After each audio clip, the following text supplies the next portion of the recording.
La triangulación con cinta es un método de levantamiento topográfico que nos permite determinar distancias y ángulos. Para determinar ángulos mediante la triangulación con cinta, se debe de tener en cuenta que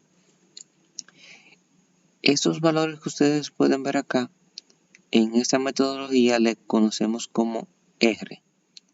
Y para determinar un ángulo a través de la triangulación se utiliza esa expresión que vemos acá, la cual nos dice que el ángulo del vértice que estamos estudiando será igual a 2 veces el seno inverso de la diagonal que se forma en esos dos puntos sobre el radio más el radio. Deben de tener en cuenta que esos valores para emplear esta fórmula deben de ser exactamente iguales. Ahora, ¿qué sucede si no lo hacemos así?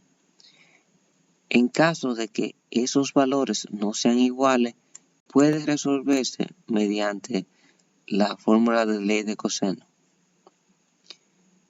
Pero también es importante resaltar que para todos los casos la ley de coseno es aplicable, pero la fórmula, de la triangulación solo es aplicable si las R son iguales. Si no son iguales, necesitamos aplicar la fórmula del coseno inverso, pero deben de tener en cuenta que la del coseno inverso siempre es aplicable. Vamos a ver el siguiente ejemplo. Para el vértice A tenemos 3, 3 y 4. Si nos vamos por la fórmula de la triangulación, tendríamos que 2 veces el seno inverso de 4, que es la diagonal, sobre 3 más 3, nos daría un ángulo de 83 grados, 37 minutos, 14.27 segundos. Si resolvemos ese mismo vértice mediante la ley de coseno, tendríamos que el coseno inverso de 3 al cuadrado más 3 al cuadrado menos 4 al cuadrado sobre 2, 3 por 3 nos arroja exactamente el mismo valor. Tengan eso pendiente. Si conozco los tres lados y estos no son iguales, debo de aplicar la fórmula de ley de coseno. Si conozco los tres lados y dos de ellos son iguales, puedo aplicar la fórmula para determinar ángulos mediante la triangulación. Veamos este ejemplo de acá. Para el vértice B no se cumple que los dos catetos de este pequeño triángulo que se forman acá son iguales. Entonces, ¿qué tendríamos que hacer? Aplicar la ley de coseno. Tendríamos 2 al cuadrado más 3 al cuadrado menos 4 al cuadrado sobre 2 por 3 por 2. Eso nos da un valor del ángulo B de 104 grados, 28 minutos, 39.04 segundos. En el caso de C, los dos catetos del triángulo son iguales, entonces puedo aplicar la fórmula de la triangulación. 2 veces el seno inverso de 5 sobre 4 más 4. Eso nos arroja un ángulo de 77 grados, 21 minutos, 51.75 segundos. Para el otro caso, tendríamos que para el ángulo del vértice D, también podemos verificar que los dos catetos que forman el triángulo son iguales, 4 y 4, y la diagonal que tiene 6. Eso nos da un ángulo de 97 grados, 10 minutos, 50.72 segundos. Algo muy importante que podemos visualizar acá es que, a pesar de emplear en estos dos vértices un R del mismo valor, la diagonal es distinta. ¿De qué va a depender la diagonal? La diagonal estará en función o va a depender de la apertura que tengan estas dos líneas con relación al vértice.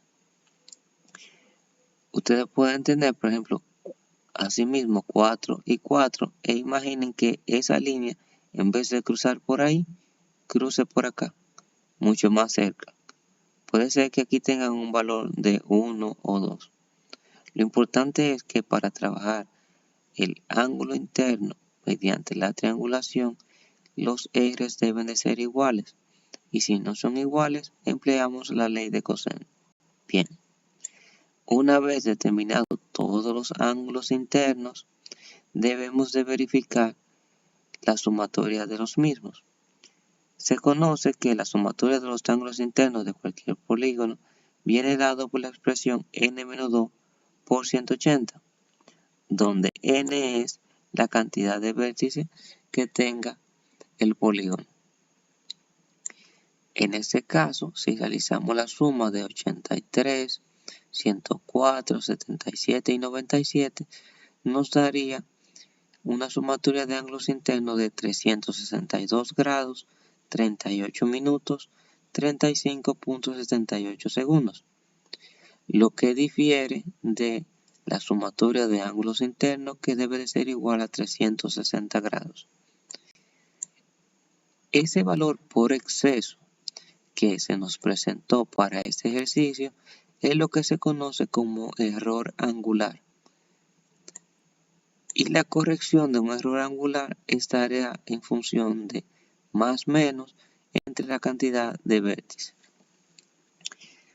¿Por qué más o menos? En este caso, el valor obtenido fue por exceso, ya que la suma dio 362 cuando se esperaban 360, lo que quiere decir que nos están sobrando 2 grados 38 minutos 35.78 segundos.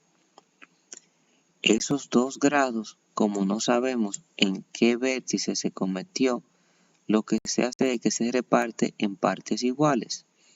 Y para cada ángulo de los vértices que habíamos calculado previamente, le vamos a restar el valor de 0 grados 39 minutos 38.94 segundos. Corrigiendo eso, nos daría la sumatoria nuevamente 360 grados, 0 minutos, 0.02 segundos. Fíjense en algo muy importante que pasa acá. En verdad, los ángulos internos no se representan con decimales.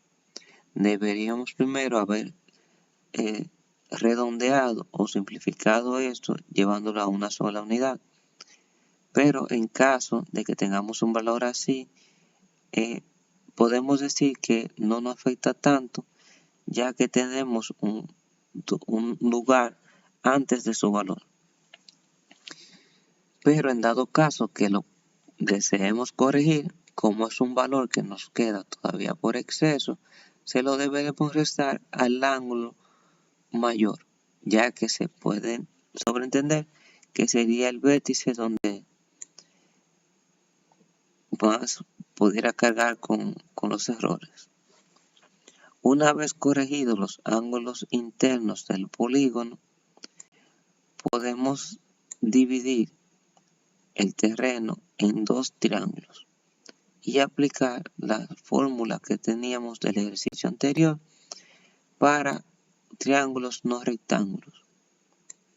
Entonces, le vamos a llamar a este el triángulo 1 y a este el triángulo 2.